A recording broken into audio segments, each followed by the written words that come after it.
Operation Gideon's Chariots is underway.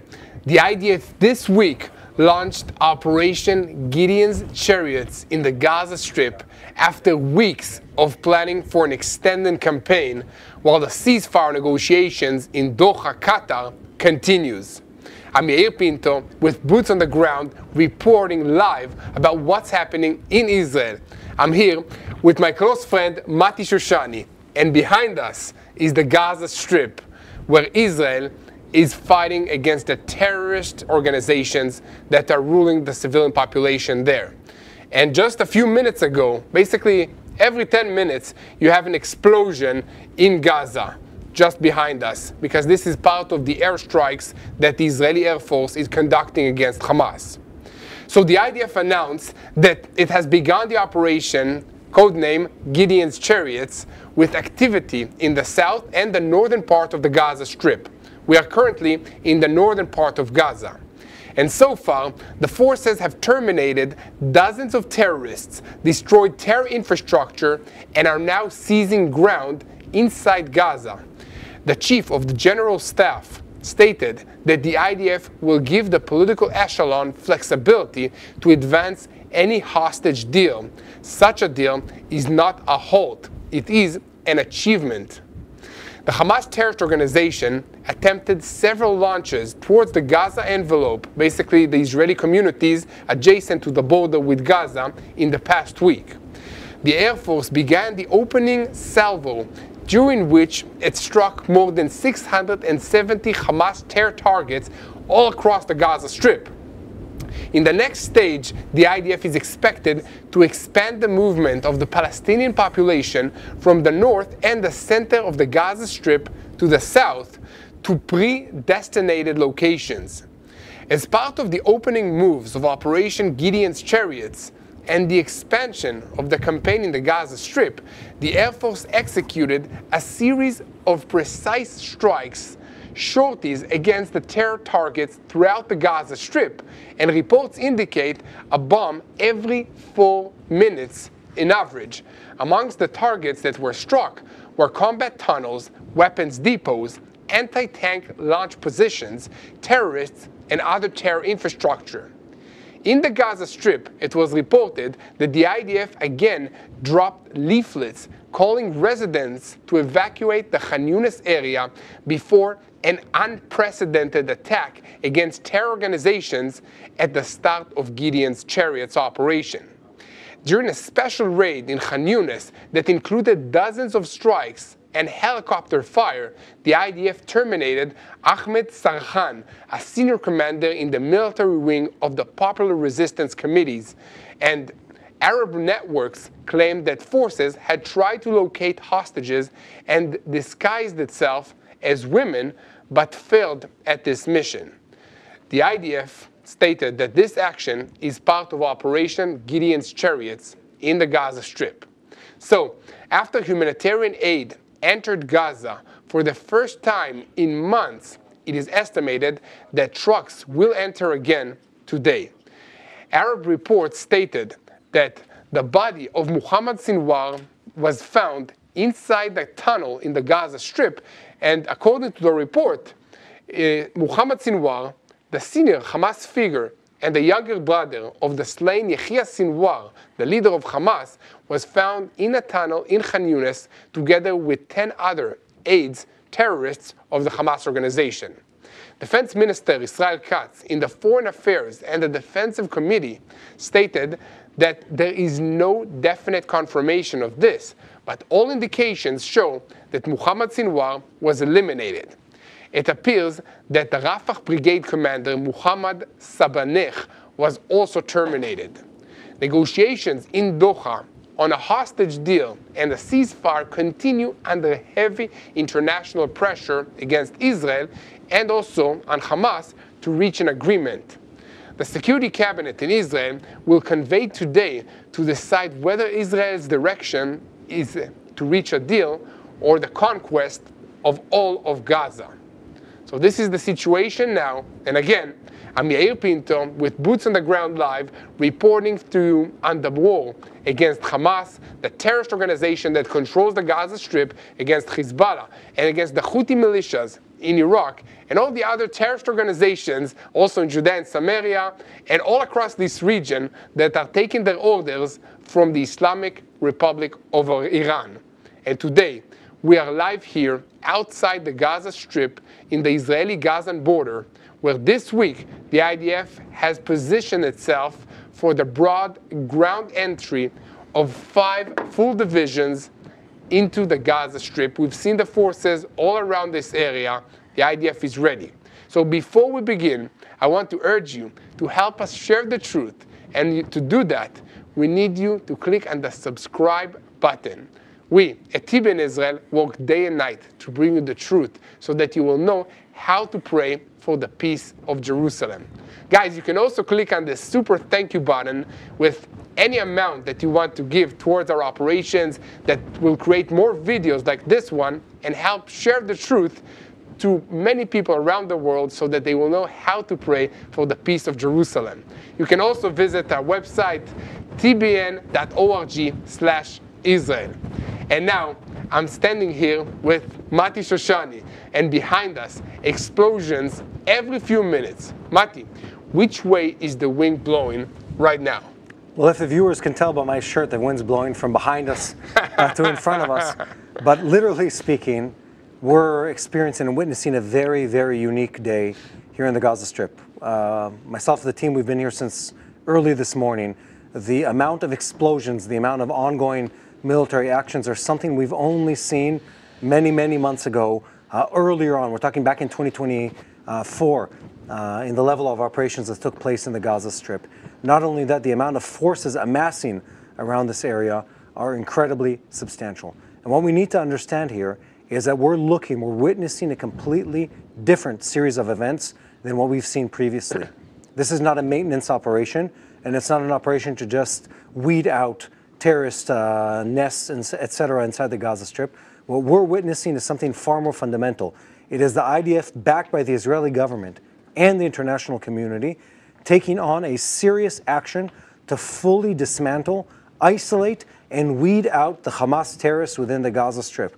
All that with a very, very clear goal, which is to bring this operation in the Gaza Strip to a conclusive, a resounding, a clear end. And I need to explain why this is necessary.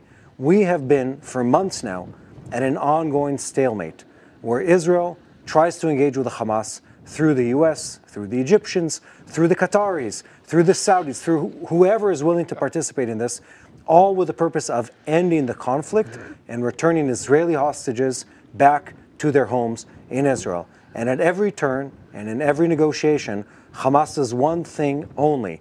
They refuse to participate. They play games and they feign interest, but ultimately we're always back at the same spot: no negotiation, no hostage release, and continued acts of aggression by Hamas in the Gaza Strip. For the people of Israel, we've had enough. For the international community, same sentiment. There's a deep desire to resolve this issue. That means weaken Hamas, strengthen the humanitarian aid that's going into the Gaza Strip, and return the hostages to their home in Israel. And that's how we arrived at where we're standing today, with a huge 5-division force standing outside of the Gaza Strip, waiting, ready to prance and take over the Gaza Strip once more to root out Hamas terrorists from their nests within the Gaza Strip, bring relief to the people of Gaza, and promote a negotiation that ends with the release of Israeli hostages held illegally, held violently within the Gaza Strip. Thank you, Mati. So I have here all the details that were released this week regarding the operation. So let's run through them together. But before we do that, please make sure to subscribe to TBN Israel if you haven't already. It really helps us reach more people around the world. So the negotiation delegation remains in Qatar, in Doha. And while Israel threatens to broaden the operation Gideon's Chariots, Britain's Sunday Times reported last night, on Saturday, that the IDF proposes to carve the Gaza Strip into 3 zones if the ceasefire does not materialize in the coming days. And residents of the Gaza Strip will be divided into 3 areas that are separated by 4 zones under Israeli control. The map, leaked by diplomats who were briefed, shows military zones in the north, in the center, and in the south of the Gaza Strip, with civilian zones in between. According to the map, the IDF will control the northernmost area up to Gaza City, south of the Netzarim corridor, along the Morag axis, and in the Rafah area in the south. The plan is reportedly called Stage 3, Full Conquest of Gaza. Civilians would not be allowed to move between the areas without permit, and goods would pass after security checks, including photo ID or barcodes. The Times approached the IDF spokesperson for a comment on this, and he refused to confirm or deny the proposal and the deals. The Gaza Strip in the Netzarim area appears slightly narrower than the existing corridor, which is about 4 kilometers wide, and sources indicate that Israeli bulldozers will flatten the entire corridor in the coming weeks and build military infrastructure separating civilian areas north of Rafah and south of the Netzarim corridor. The map also shows up to 12 sites within the civilian areas, hinting at locations where humanitarian aid will be distributed. This is a possibility. This may point to implementation of the United States envoy Steve Witkoff's plan, according to which the Gaza Aid Fund, established last week, received Israel's approval to begin operating in the Gaza Strip before the end of the month. This is the new organization that stated that Jerusalem agrees to expand the number of safe distribution sites where its personnel can operate to assist Gaza's residents without Hamas stealing the humanitarian aid. Everything started 3 days ago at the moment that Trump left the Middle East. This is as part of opening moves for the Operation Gideon's Chariots and the expansion of the campaign in the Gaza Strip. The Air Force, together with the Southern Command, launched a series of precise sorties against terror targets throughout the Gaza Strip. Amongst the targets that were struck were combat tunnels, weapons depots, anti-tank launch positions, terrorists, and additional terror infrastructure.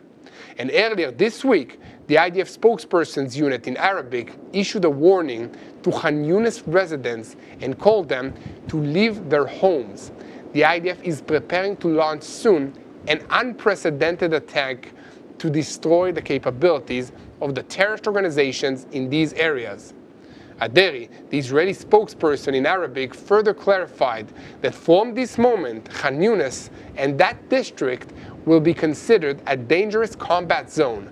The terror organizations have brought disaster upon you, the citizens of Gaza. For your safety, evacuate immediately.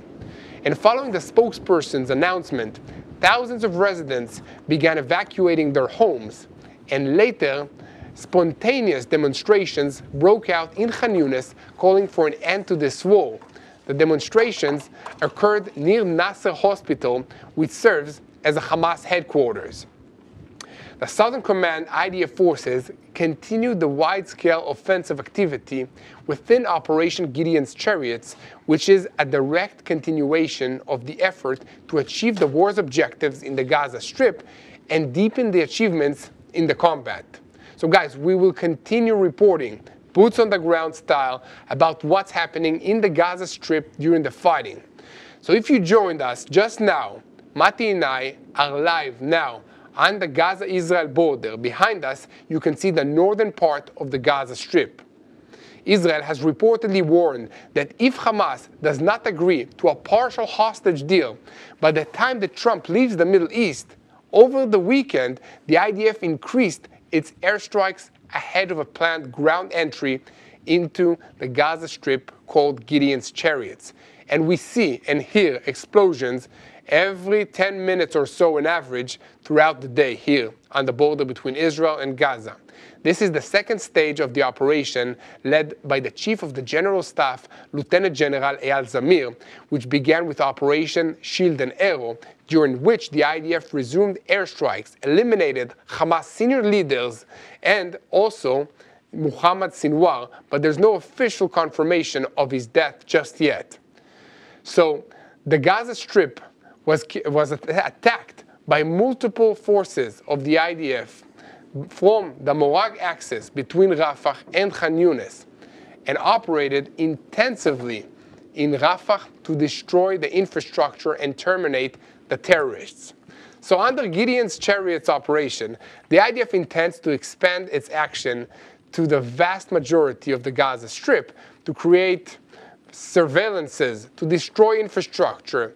And unlike the conduct since the beginning of this war, when the IDF withdrew from areas after it attacked, this time the intention now is to stay in the territory and not leave it until Hamas is eliminated and the hostages are returned home to Israel. Not necessarily in that order.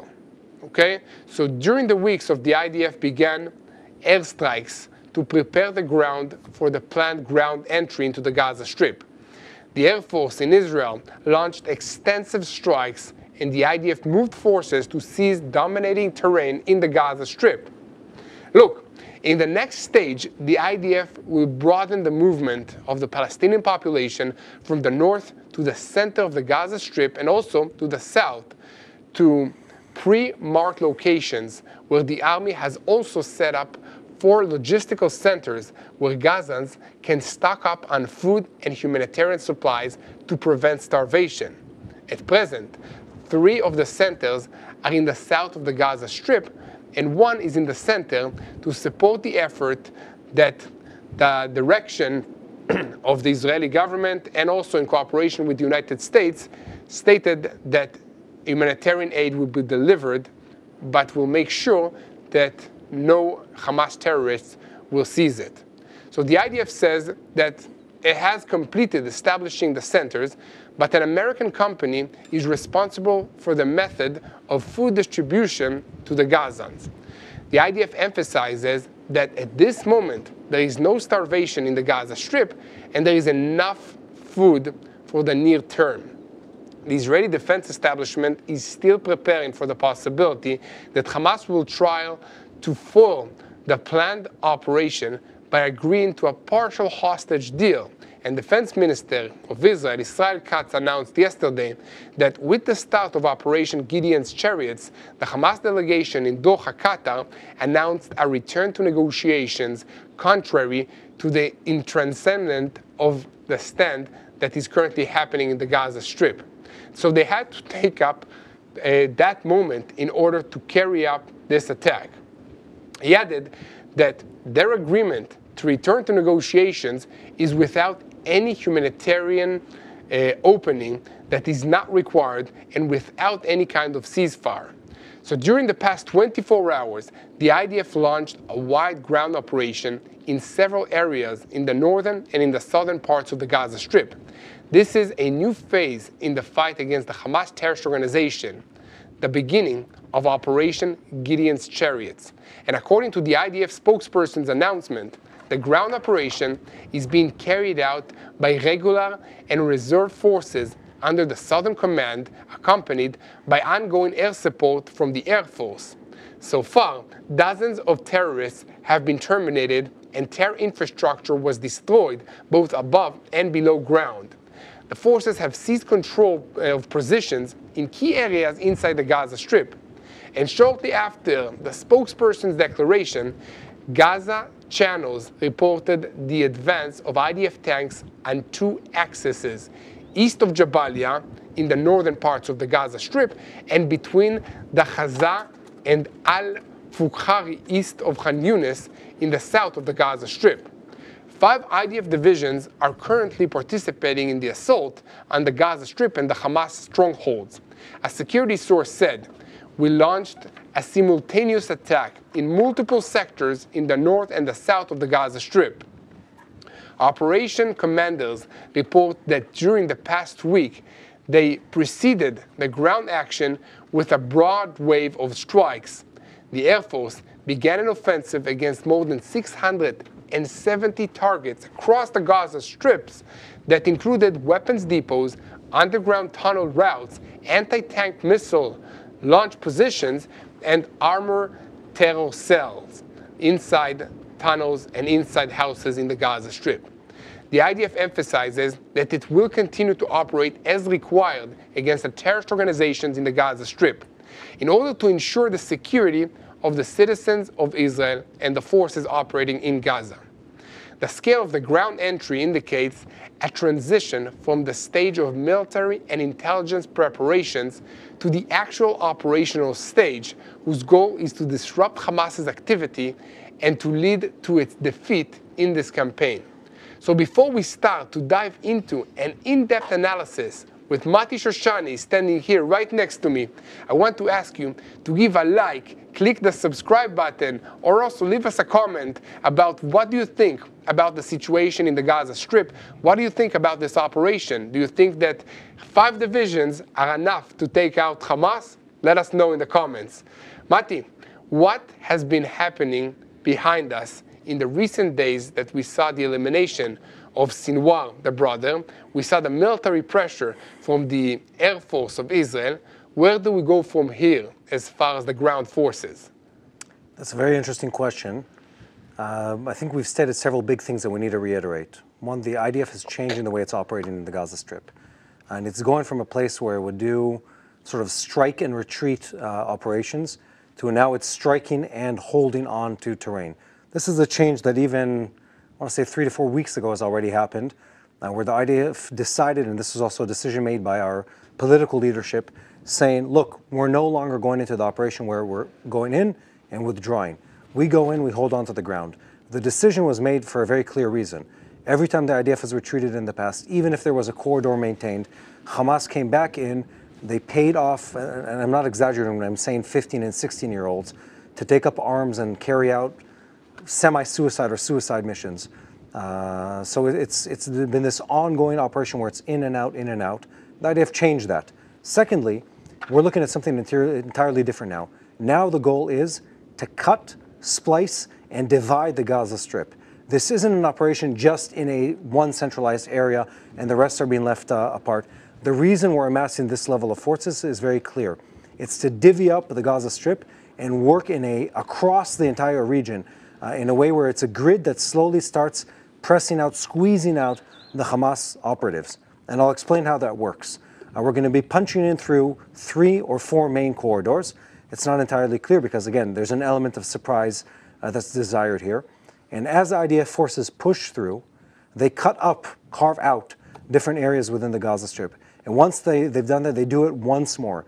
And after they've cut it out into a grid, they now have the ability to do something very important, which is to start filtering out innocent or less involved population and leaving behind and arresting, apprehending the people that are involved in Hamas collaboration. So Hamas terrorists, those people assisting them, those people involved in them, and definitely people involved in or leadership of Hamas movement or involvement in October 7th events. And all those people need to be left in these different boxes that are going to be carved out. And once that happens, that allows the IDF to do something that's been very hard to do in the past, which is to carve out pieces of the Gaza Strip, squeeze out Hamas terrorists, and in a very, very substantial way, eliminate their ability to move weaponry, to move manpower, and also to communicate between the different areas. And once we have that hold on the ground, where we're breaking them into sectors, where we move the population to a place where they can receive aid without Hamas stealing the aid on its way to them, now we have something different.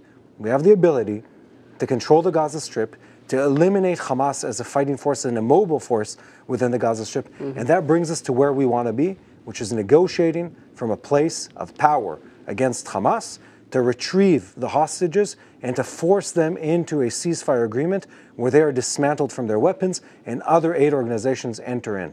It takes a lot to get to that point. It takes an enormous amount of manpower to get to that point, and we're there. We have a huge number of soldiers on the border, and we have the political desire and military desire to really finish this off.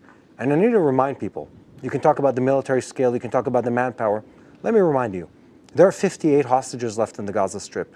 58 people who have families waiting at home to see their fathers, their grandparents, their children, their wives, their husbands come back home to their families where they belong. These people have been abducted from their homes. They've been abducted from from driving a car down the road more than 18 months ago. And it's time for them to be brought back. And it is a just war more than any other war before it. It's a just war in the sense that we're retrieving our citizens. This call can all and could all have been avoided completely if Hamas didn't attack us on October 7th and if they gave back the hostages. Since they refused to do both, they attacked us, they refused to cease fire, and they continue to hold on to the hostages, we're left with a choice of or giving up or fighting to retrieve our hostages. And that's what we can expect to see in the next days as they progress, a really shift in the way the military operates, plus international pressure to reach an agreement. Mm-hmm. Yeah, definitely, Mati. And guys, I want you to take a second to look at the Gaza Strip. If we can put the Gaza Strip on the screen, you can take a look. The IDF is conducting an operation there, so you might see smoke and dust in the air. And that's all part of the ground forces maneuvering there. It's all part of the aerial strikes. Yes. And it's all happening because Hamas terrorists are operating from within the heart of the civilian populated areas, the cities of the Gaza Strip. So you have 2 million people in Gaza. Yes, they are suffering, but they're suffering because of the Hamas terrorists. We do not want to attack the civilian population of the Gaza Strip. We do not want to attack hospitals, but we have to because Hamas is launching the rockets, carrying out the attacks, staging their command stations underneath the hospitals in the Gaza Strip. So that's the problem, the terrorists that are ruling this area. It's not a comparison between two nations that are fighting each other. Israel is fighting a terrorist organization that seeks our destruction and states it openly everywhere. And they've also proven that they want to do it. They've been training for more than 20 years to carry out a war against Israel. And on October 7, they came right here from the Gaza Strip in this field here behind me and marched and drove their vehicles into the Israeli kibbutzim, the Israeli communities right here next to us and burnt everything, kidnapped more than 200 of our citizens, including women, children, and the elderly, and they still hold 58 hostages in the Gaza Strip. We want them back. What would you want your country to do if you were abducted by a terrorist organization? This is what Israel is doing. We want to retrieve our hostages. We want to have peace with our neighbors. We don't want our neighbors to be a terrorist organization that seeks for our destruction. They've proven that they can launch multiple rockets at Israel, and rockets were flown at the Jewish state from the Gaza Strip, from Hezbollah, burning fields, burning forests, more than 57,000 acres of natural forest and other agricultural fields were burnt since this war started. And that's exactly why we started the campaign to rebuild Israel. Okay? This campaign is meant to help us share the truth of what's happening because we're fighting also a war of misinformation. And that's what we're doing here. We are sharing the truth, but we're also planting trees where the enemies try to destroy and burn this land, the land of Israel, the land that they claim they own. But all they do is destroy and burn. So when they are trying to destroy this land, we are building. We are sowing hope for the future with your help. So guys, if you want to be part of this campaign to rebuild Israel, go to tbn.org/rebuild Israel. Again, that's tbn.org/rebuild Israel. And also, you can give us a super thank you, shout out, comment, a like. It really helps us to reach more people around the world with what's happening here in Israel. And thank you so much for all the prayers and the support.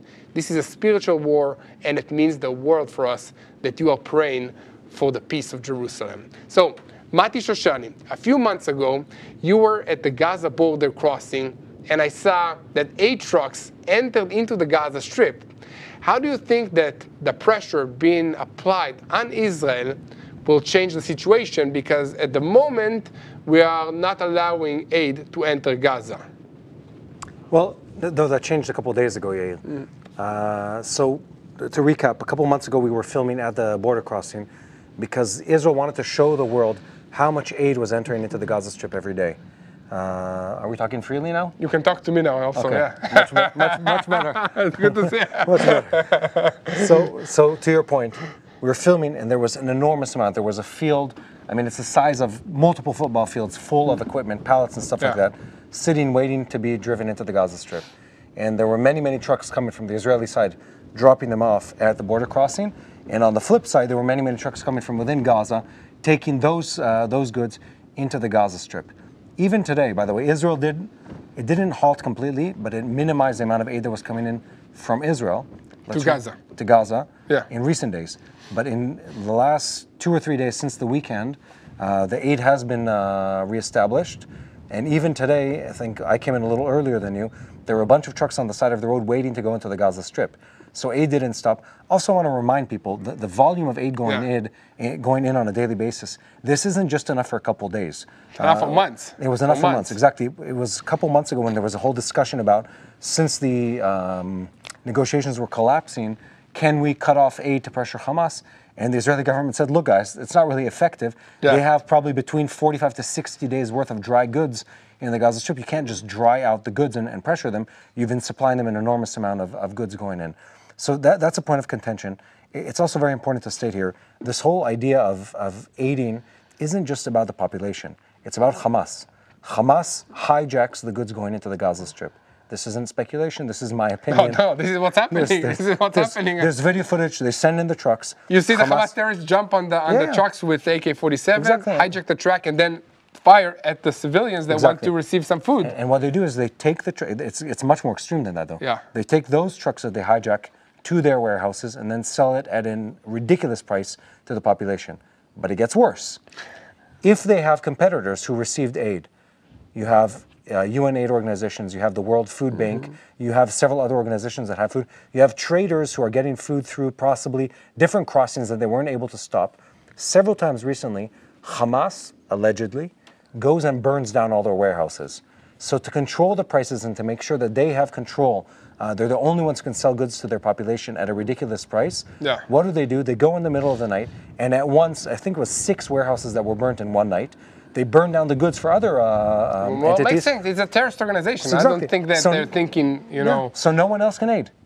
No one else can give out aid except for them, and they don't give it out. They sell it at a price to their population. That's how they maintain the control of the civilian population. And then we go back to this image that we see behind us, where it's sort of hard to tell from the camera, but you see the dust and the plumes from the bombings.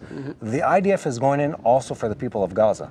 It's going in for the people of Gaza because unless we're able to sort of quarantine an area and say, you guys are the civilians, come out, you're the Hamas, stay in, we're going to come and deal with you. We're going to fight with you, we're going to help you. Civilians come here, we're going to aid you in this area.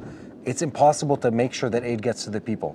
And this has been sort of one of the pivot points in all these negotiations is how do you make sure aid actually gets to the people? Because every time we've tried so far, it or didn't work, or Hamas was hijacking all the aid going in. Exactly, it's very hard. Very problematic situation. So what the IDF is doing now, and that's in coordination with the United States, is to create these distribution centers that are going to be secured by the IDF forces, but operated by civilian companies of the United States that come and make sure that each family member is getting enough food for a week with an ID to verify that he's a member of the family that got the food and not Hamas.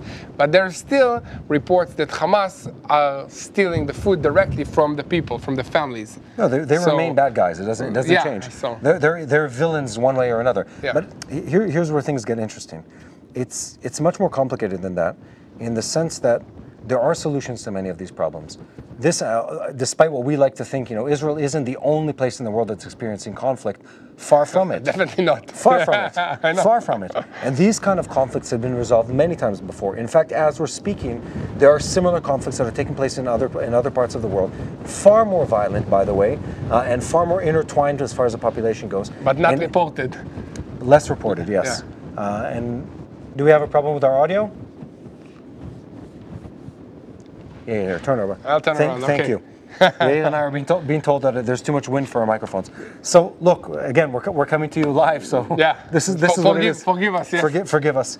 Anyway, so you look at those conditions. There are solutions to these kind of things. They always involve international aid organizations, quarantine or having like an area that is protected by peacekeepers or otherwise, fenced in, where armed militia isn't allowed to come in, and the civilian population can evacuate too. This happens in Africa, it's happened in Eastern Europe, it's happened in many, many places. That's how you prevent the terrorists from taking the food and the goods, and you make sure the population doesn't start dying from starvation and lack of medicine because the terrorists are hurting them. And another good aspect for Israel in this situation is that it causes the population to turn against Hamas. Did you hear that? There's a big thud just a second ago. I don't know see if you can the pick it up. mushroom, yeah. I don't know. Oh yeah, look there. There's a huge yeah. mushroom. Look, can you see it?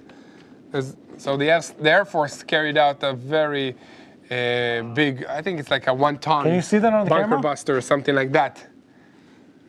Can you see it on the camera, guys? Yeah. So this is what happens when the Israeli Air Force is launching I don't know, maybe a 1-ton bomb on a house or something in the Gaza Strip. To frame this, we're multiple kilometers away from where that bomb just landed. Yeah. And we felt the thud. You feel it on the ground. Yes, the and ground then you is can shaking. see the attack. Definitely. So anyway, just to recap, we're at this place right now where we've seen an intensive amount of Air Force attacks in the Gaza Strip. And again, Hamas didn't stop doing what they've always been doing. They take the goods they have, they take their manpower, they continue to build sniper nests, they continue to build anti-tank targets, they can continue to, to set IEDs on the side of roads. And by building anti-tank targets, it's basically taking down a wall in a residential building in order for it to place like the missile and to make sure it's hidden and facing the direction of the troops of the IDF. Exactly. So now the IDF has no choice. If we want to enter in and not suffer from severe casualties, the only thing we can do is start eliminating their command posts, the weapon caches, the bunkers. Threatening buildings. Exactly. Eliminating what we know is waiting for our soldiers. So when our soldiers can go in, and again, this isn't just about Israel. This is the only way where you can bring the people of Gaza any kind of future that isn't more of this, more of the mess that Hamas has brought into their life. And again, when the IDF is conducting an operation, it notifies on social media in Arabic to the Palestinian population, evacuate. We are going to carry out strikes in this location. Evacuate. Where should you go? You should go to the safe zones that we set up for you with tents, with food, with water. And you should use that specific route that is mentioned in the leaflets that we thrown into your neighborhoods, so that if you go through these areas, we will not carry out attacks against you. And we will also protect you from the Hamas terrorists. What army does that? Right? Only that. I didn't see any. I didn't see Russia does that for Ukraine or vice versa or any other conflicts that do such things so much. Far from it, sadly. Right? Yeah. So anyway, so we're here, and as people can tell, there's ongoing attacks or missions going on behind us. It's hard to show this visually. We've spent the day on the road in this region. The amount of military forces that are here is very, very substantial. This isn't a bluff on behalf of the IDF. No. Everywhere you go, you see IDF soldiers, you see military vehicles. The IDF is here. Yes, the IDF is here. It's the best of the best of the IDF, battle-hardened units with their equipment, with their vehicles, with the weaponry that is required to take almost over. The best of the best, without us in it this time. No, we can't always be an army. Anyway, so, I think this is enough. It's been an intense day here. And I think we're seeing things develop behind us, and we're going to continue to update people as it happens, because this is not just another day in the Gaza Strip.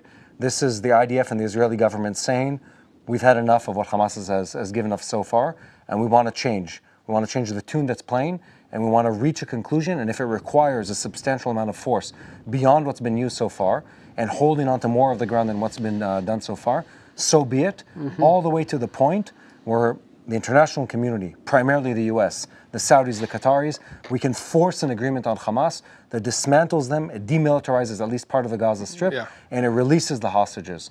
And that's what we should all continue praying for, talking about, and pushing for. Exactly. Well, guys, thank you so much for joining us. We had a very long day, and hopefully you will watch all the videos that we created today. It started with Mati interviewing a released hostage that was in the hands of Hamas in the Gaza Strip. For more than 500 days. More than 500 days in the Gaza Strip, and he was kidnapped together with his family. And they were released in the first round after 50 days, and he was there for 500 days, and now he's back home, and he shared his experience. The moment that he was kidnapped with Mati, the recording took place at his house in a kibbutz not far from here, a few minutes away from here. And on top of that, we recorded an intensive ground report on the operations Gideon's Chariots. Of course, your daily boots on the ground report and this live. Thank you, Mati, for being here. It was a fun day. And guys, thank you for joining us. Please like, share, subscribe, and keep praying for the peace of Jerusalem. Amen to that. Hello, this is Mati here in Jerusalem with TBN Israel. This is Yair Pinto from TBN Israel here in Jerusalem. TBN Israel is keeping viewers informed with Israel-focused news, culture, and what God is doing in this land. Support TBN Israel today online at tbn.org/Israel. Thank you.